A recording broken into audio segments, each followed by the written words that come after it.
الحمد لله الذي أنزل السكينة في قلوب المؤمنين ليزدادوا إيمانا مع إيمانهم. أشهد أن لا إله إلا الله وحده لا شريك له الملك الحق المبين، وأشهد أن محمدا عبده ورسوله لا نبي بعد المبعوث رحمة للعالمين. اللهم صل على سيدنا محمد وعلى آله وصحبه وبارك وسلم أجمعين. أما بعد، سبحانك لا علم لنا إلا ما علمتنا إنك أنت العليم الحكيم. ولا حول ولا قوة إلا بالله. Bapak Ibu jamaah sholat subuh maghrib Al-Qahir yang saya berkata insyaallah diberkahi oleh Allah Subhanahu wa taala. Alhamdulillah, syukur kita kepada Allah Subhanahu wa taala di hari yang kedua di bulan Syawal ini Allah masih izinkan kita untuk istiqamah melaksanakan ibadah sholat subuh secara berjamaah. Karena insyaallah harapan kita Syawal itu artinya adalah meningkat. Maka artinya apa yang sudah dilakukan di Ramadan harusnya bisa lebih baik lagi kita tampilkan di bulan-bulan setelah Ramadan. Dan insyaallah inilah salah satu di antara bukti cinta kita kepada Allah Subhanahu wa taala. Sebagaimana sudah kita singgung di beberapa pertemuan subuh sebelumnya, kita mengenal ada yang kita sebut dengan arkanul mahabbah, rukun cinta. Dan insyaallah kita sudah membahas 3, tersisa 2. Yang pertama adalah wajah lembut hati yang bersambung rasa dengan yang dia cintai. Yang kedua adalah kasratul dzikr, yaitu dia akan memperbanyak di dalam rangka mengingat yang dia cinta dan senang untuk membaca pesan cintanya ataupun surat cintanya. Yang ketiga adalah wa'ifadu ahdi, yaitu ketika dia bisa menjaga komitmen janjinya. Dia akan selalu berupaya menepati janjinya, karena sesungguhnya setiap kita sudah berjanji kepada Allah untuk menjadikan Allah sebagai Rabb kita dan kita akan kembali kepadanya. Dan sekarang yang keempat adalah ciri orang yang bahasanya memiliki cinta kepada yang dia cintai adalah at-tadhiyah, yaitu dia akan punya semangat kemauan untuk berkorban. Karena nggak mungkin kalau dia ngaku cinta tapi dia nggak korban. Bahkan seorang suami terhadap istrinya pas di awal pernikahan itu kalau jalan ke pasar, misalkan di pasar yang ada di Indonesia gitu kan masih banyak yang becek-becek, apalagi kalau habis hujan ya. Tapi begitu jalan sama istrinya di awal-awal pernikahan, begitu lihat ada genangan air, dek nanti jangan jalan dulu, biar abang tebarin jaket abang biar ada Masya Allah. itu karena apa? Saking cinta ya. Tapi begitu udah 20 tahun kira-kira masih begitu juga apa enggak? Masih sama, alhamdulillah. Kalau masih sama itu cakep. Karena itu namanya bukti cinta ya. Karena apa? Dia mau berkorban melepaskan apa yang ia cintai kepada apa yang ia miliki untuk apa yang ia cintai. Padahal itu tadi konteksnya adalah untuk ya makhluk. Konteksnya untuk sesuatu yang dicintai. Orang hobi biasanya memelihara burung.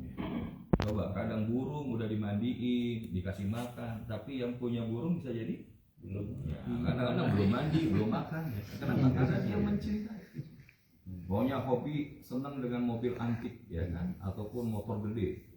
Masya Allah, itu habis waktu berjam-jam untuk ngilik-ngilik doang, kadang dilap-lap doang ya kan. Dipakai mah jarang kan? Kenapa? Karena dia mencintai dari apa yang dia cintai itu. Tapi kalau kita kembalikan bagaimana seseorang itu dia cinta kepada Allah, maka dia akan berkorban apa saja yang penting Allahnya cinta kepada dia. Makanya dalam konteks berkorban itu ada beberapa tingkatan. Yang pertama adalah berkorban keinginan atau kemauan. Ya, jadi dalam konteks rasa, dia mau berkorban dalam bahasa kita ngalah dengan apa yang disampaikan oleh yang ia cintai. Dan ini adalah ciri orang yang beriman ketika dia mendapatkan perintah dari Allah Subhanahu wa taala, maka yang hadir di dalam hatinya itu adalah qalu sami'na wa ata'na. Dia akan mengatakan kami dengar dan kami akan taat kepada itu. Artinya akan menjalankannya. Itu minimal dalam levelnya i'tiqadi, dalam level hatinya dia mau berkorban untuk menjadikan apa yang Allah perintahkan itu di atas segala. Bahkan termasuk ketika dalam kisah perang Badar, awalnya itu sebetulnya Rasulullah dan para sahabat hanya ingin menghalangi dari kafilah dagang Abu Sufyan. Yang saat itu ketika dia berangkat dari Mekah menuju Syam itu kan melewati Yastrib atau Madinah. Nah, di mana kemudian yang dibawa oleh kafilah dagang Abu Sofyan itu diantaranya adalah harta milik kaum muslimin yang waktu hijrah itu nggak dibawa. Jadi kalau bahasanya dihalang kan itu sebetulnya milik sendiri. Harusnya nggak ada penolakan dan harusnya itu menjadi satu hal yang memang sudah sepantasnya untuk dilakukan. Tapi kalau Allah masyafa'al, apa yang terjadi? Informasi ini bocor.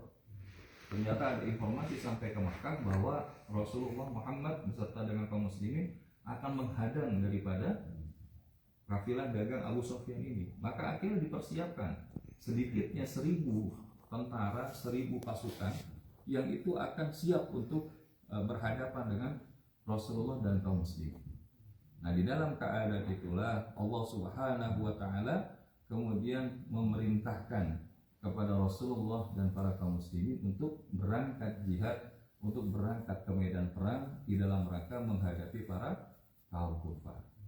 Karena di sini akhirnya bergeser dari yang tadinya menghalang dari kafilah dagang, maka menjadi sebuah battlefield yang kita sebut berikutnya adalah Ghazwat Badar Al-Kubra. Dan ternyata disitulah walaupun para sahabat mungkin bahasanya ada kekhawatiran, ada ketakutan, kegalauan, tapi ada satu ayat di dalam Al-Quran dari di ayat 216 surah Al-Baqarah di mana Allah Subhanahu wa taala mengatakan wa 'asa an takrahu syai'an wa huwa khairul lakum wa 'asa an tuhibbu syai'an wa huwa syarrul lakum. Dan ada yang menurut kalian itu enggak baik, kalian nggak suka, padahal itu menurut Allah itulah yang terbaik. Dan apa yang menurut kita baik belum tentu itu yang terbaik menurut Allah Subhanahu wa taala. Sehingga akhirnya seseorang yang dia punya semangat untuk berkorban dari yang dia cintai, dia tidak menggunakan sudut pandang atau kacamata dirinya, tapi dia akan menggunakan sudut pandang atau kacamata yang ia cintai. Maka inilah yang kemudian terjadi ketika kemudian memulai daripada berkorban keinginan, maka akan diikuti dengan apa? Berkorban dalam wilayah harta. Ya, karena di dalam Al-Quranul Karim kita bisa melihat bagaimana orang yang berjuang sungguh-sungguh itu kadang harta dulu, baru diri, baru kemudian ada diri, ada harta berikutnya. Salah satunya di dalam Quran surah As-Saff ayat yang ke-11, Allah Subhanahu wa taala setelah sebelumnya menawarkan Ya ayyuhalladzina amanu hal adullukum ala tijaratin tunjikum min adabin alim. Kalau bahasa kita tuh, wahai orang beriman, mau nggak kalau saya tawarkan kepada kalian sebuah perdagangan, sebuah perniagaan, transaksi yang akan menyelamatkan kalian daripada siksa api nerakanya Allah yang pedih. Ini kan kalau ini pertanyaan retoris ya. Kalau kita nggak usah ditanya, pasti kita akan ya sami'na wa ata'na ya Rabb. Maka disitulah kemudian Allah menjelaskan di ayat berikutnya, tu'minuna billahi wa rasulihi wa tujahiduna fi sabilillahi bi amwalikum wa anfusikum dzalikum khairul lakum in kuntum ta'lamun. Jadi yang disebut perniagaan yang akan menyelamatkan kita dari siksa api neraka Allah yang pedih itu adalah beriman kepada Allah, beriman kepada Rasulnya, dan kemudian berjuang. Dalam konteks ini berjihad itu maknanya bersungguh-sungguh, berjuang dengan penuh kesungguhan. Itu dengan apa? Bi amwal, dengan harta. Bi amwalikum wa anfusikum, baru kemudian harta. Kenapa amwal dulu baru anfus? Karena Allah tahu tabiat manusia itu kalau langsung disuruh korban diri, maka banyak di antara mereka yang akan rejected. Mereka akan rejection, mereka akan melakukan penolakan-penolakan.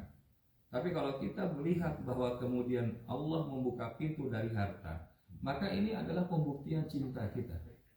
Pembuktian cinta kita kepada Allah SWT dan Rasulnya. Sehingga Rasulullah itu kalau bahasanya kalau mau berangkat ke sebuah ekspedisi peperangan begitu, maka Rasulullah akan open, apa istilah? Open donation. Siapa di antara kalian yang ingin bahasanya membelanjakan hartanya di jalan Allah dan Rasulnya, maka kemudian para sahabat itu fastabiqul khairat. Bahkan kita sudah mendengar perlombaan antara Sayyidina Umar dengan Sayyidina Abu Bakar ya. Sayyidina Umar setengah seluruh hartanya, kalau Sayyidina Abu Bakar semua hartanya dibelanjakan kepada Allah dan Rasul. Nah, ada lagi yaitu siapa? Sayyidina Utsman ibnu Affan. Jadi kalau apa tidak salah ekspedisi Tabuk itu. Pada saat kondisi lagi paceklik, maka Rasulullah mengajak, ayo siapa di antara kalian yang berjuang di jalan Allah dan Rasulnya. Maka kemudian saat itu Sayyidina Utsman, ya Rasulullah, saya serahkan 1000 ekor unta berikut yang ada di atasnya. Maka Rasulullah mendoakan kebaikan. Terus ditanya lagi, siapa lagi di antara kalian? Sayyidina Utsman angkat tangan lagi, ya Rasulullah, 1000 ekor unta berikut dengan yang ada di atasnya. Maksudnya dengan segala perlengkapannya. Kemudian doakan lagi Rasulullah. Begitu kali ketiga ditanya, maka Sayyidina Utsman angkat tangan lagi, saya ya Rasulullah, 1000 lagi ekor unta berikut dengan segala perbekalan di atasnya. Maka Rasulullah turun dari mimbar, kemudian memeluk dari Sayyidina Utsman, dan pada akhirnya apa? Jadi doakan keberkahan daripada harta Sayyidina Utsman. Dan kita sampai hari ini kalau bicara tentang Sayyidina Utsman, ini begitu banyak ia belanjakan hartanya di jalan Allah Subhanahu wa taala itu, apakah kemudian jatuh miskin? Makin kaya. Ya, ada makin kaya. Ya, cerita tentang apa namanya itu yang sumur Utsman itu ya.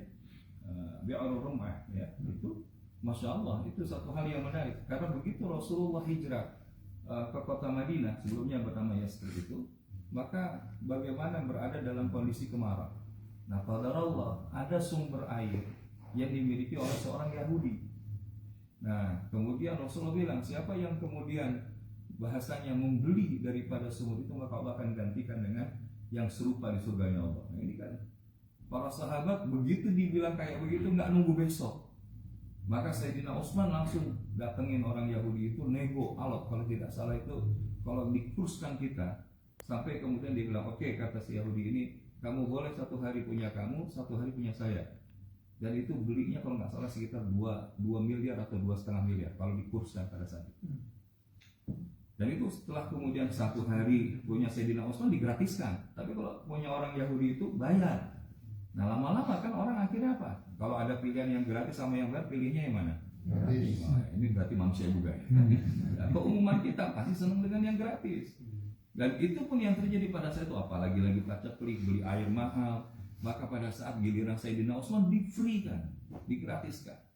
Akhirnya lama-lama si Yahudi ini bilang, wah kalau kayak begini saya nggak bakal ada pemasukan. Ditawarin lagi 2,5 miliar lagi untuk diberi oleh Sayyidina Utsman. Dan Sayyidina Utsman deal, nggak nawar lagi.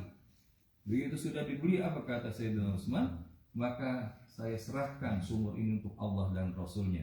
Silahkan bagi kalian yang mau mengambil air, dan kemudian bahkan itu salah satu sumber pengairan daripada kebun-kebun kurma yang ada di sekitarnya. Jadi beli sumur berikut dengan ladangnya.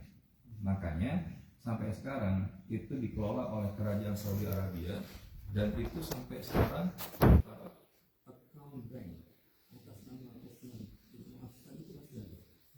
Dan itu walau udah dikirim kemana-mana, bangun masjid, membiasiswakan daripada pelajar-pelajar datang ke Saudi, pada di hotel dengan nama Utsman itu, dengan segala komplek yang ada di atasnya, dan itu tidak betul.